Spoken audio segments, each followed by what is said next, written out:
আসসালামু আলাইকুম, welcome back to ইলাস টুকিটাকি। আমি আজকে তরমুজের একটা রিফ্রেশিং জুস তৈরি করব। গরমকালে একটুখানি রিফ্রেশমেন্টের জন্য আপনারা কিন্তু এই তরমুজের জুসটা খেতে পারেন। আর আসছে রমজান।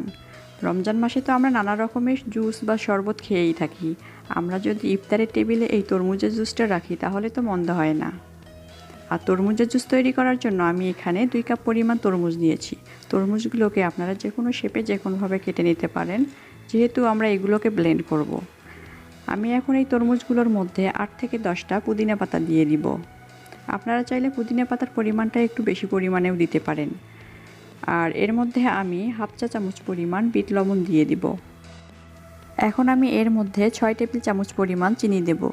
চিনিটা আপনারা আপনাদের স্বাদ অনুযায়ী দিবেন। এখন আমি এই সবগুলো উপকরণকে ভালোভাবে ব্লেন্ড করে নেব। ব্লেন্ড করা হয়ে গেলে আমি এখন ছাঁকনি দিয়ে ভালোভাবে ছেঁকে নিচ্ছি। এর মধ্যে কোনো রকম যদি তরমুজের অবশিষ্ট অংশ থাকে বা বিচি থাকে সেগুলো আলাদা হয়ে যাবে। আমি এখন এর মধ্যে 2 টেবিল চামচ পরিমাণ লেবুর রস দিয়ে দিব প্রয়োজন মতো ঠান্ডা পানি।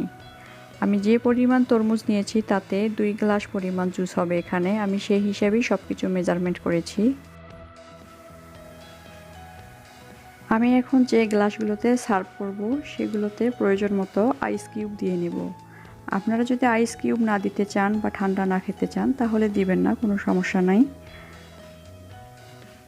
আইস কিউবের পরিমাণটা খুব বেশি দেব না, বেশি পরিমাণে দিলে তখন এটা পানি পানি হয়ে যাবে।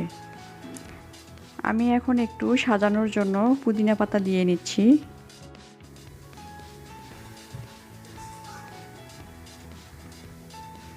আবারও একটু লেবুর স্লাইস দিয়ে নিচ্ছি। এটা শুধু জাস্ট সাজানোর জন্য, আর কিছুই না। তারপর ঢেলে দিচ্ছি আমি তরমুজের জুসটাকে। আপনারা কিন্তু গরমকালে এটা অবশ্যই ট্রাই করবেন। আর আসছে রমজান মাসে তো অবশ্যই ট্রাই করবেন।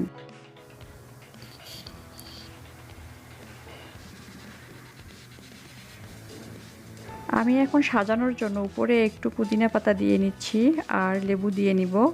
এটা শুধুমাত্র ডেকোরেশনের জন্যই, আর কিছু না। ব্যাস হয়ে গেল একটা রিফ্রেশিং জুস।